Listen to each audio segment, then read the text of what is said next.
ಅವರು ನೀವು ಅಭ್ಯರ್ಥಿ ಆಗ್ತೀರಿ ಅಂದ್ರೆ ನಾವು ರೆಡಿ ಇದ್ದೀವಿ ಅನ್ನೋ ಒಂದು ಸಂದೇಶವನ್ನು ಬಂದಿತ್ತು.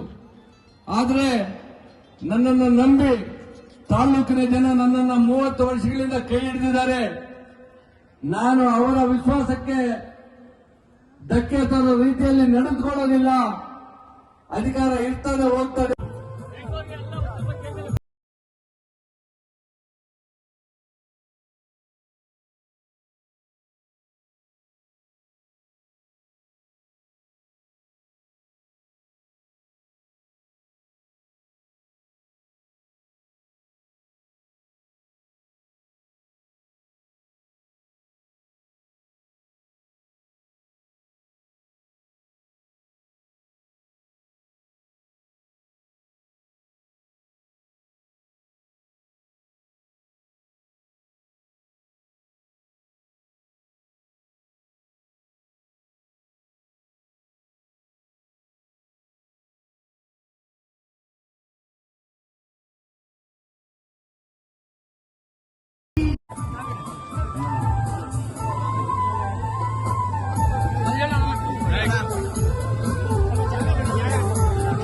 ವೇದಿಕೆ ಮೇಲೆ ಕಾಂಗ್ರೆಸ್ ಮುಖಂಡರಾದಂತಹ ಎಂಆರ್ ಸೀತಾರಾಮ್ ರವರು ವೇದಿಕೆಗೆ ಆಗಮಿಸುತ್ತಿದ್ದಾರೆ.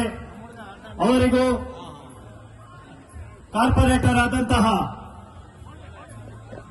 ಆನಂದ್ ಹೆಬ್ಬಾಳ ಕ್ಷೇತ್ರದ ಕಾರ್ಪೊರೇಟರ್ ಆನಂದ್ ಅವರು ಆಗಮಿಸಿದ್ದಾರೆ. ಅವರು ಸಹ ವೇದಿಕೆಗೆ ಆಗಮಿಸುತ್ತಿದ್ದಾರೆ.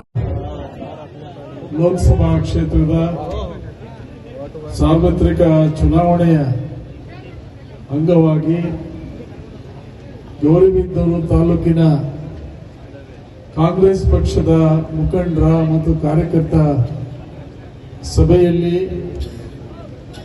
ಹಲವಾರು ವಿಚಾರಗಳನ್ನು ಹಂಚಿಕೊಂಡಂತ ಆತ್ಮೀಯರು, ಸ್ನೇಹಿತರು, ಕರ್ನಾಟಕ ರಾಜ್ಯದ ಮಾಜಿ ಮಂತ್ರಿಗಳಾದಂಥ ಹಾಲಿ ವಿಧಾನ ಪರಿಷತ್ತಿನ ಸದಸ್ಯರಾಗಿರ್ತಕ್ಕಂಥ ಸನ್ಮಾನ್ಯ ಸೀತಾರಾಮ್ ಅವರೇ,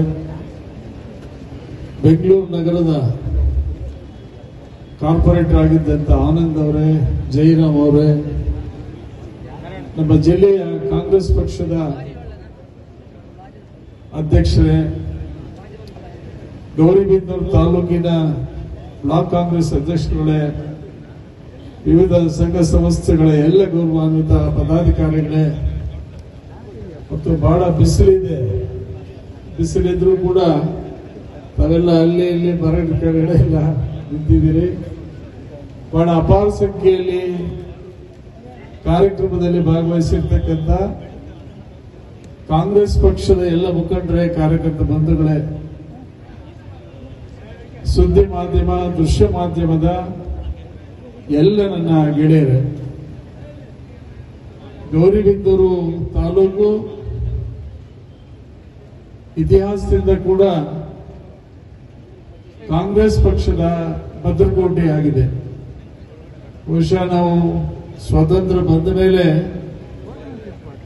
ಎಷ್ಟು ಚುನಾವಣೆಗಳಾದವು, ಆ ಚುನಾವಣೆಗಳಲ್ಲಿ 100ಕ್ಕೆ 75-80 ಭಾಗ ಚುನಾವಣೆಗಳಲ್ಲಿ ಯಾವತ್ತೂ ಕೂಡ ಕಾಂಗ್ರೆಸ್ ಅನ್ನ ಬೆಂಬಲಿಸಿದಂತ ಜನತೆ ಗೌರಿಬಿದನೂರು ತಾಲೂಕಿನ ಜನತೆ.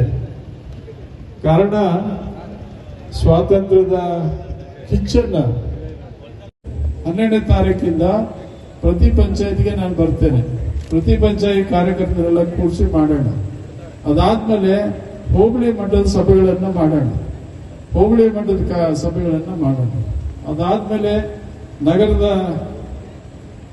ನಗರ ಅಥವಾ ಅಲ್ಲಿಪುರ ದೊಡ್ಡದಿದೆ, ನಗರ ಪ್ರದಕ್ಷಿಣೆ ನಾವು ಮಾಡೋಣ. ಬೀದಿ ಸುತ್ತಿ ನಗರ ಪ್ರದಕ್ಷಿಣೆ ಮಾಡೋಣ. ಒಂದು ಪಬ್ಲಿಕ್ ಮೀಟಿಂಗ್ ಏನಾದರೂ ಕೂಡ ಸಾಧ್ಯ ಆದ್ರೆ ಅದು ಗೊತ್ತಾಗ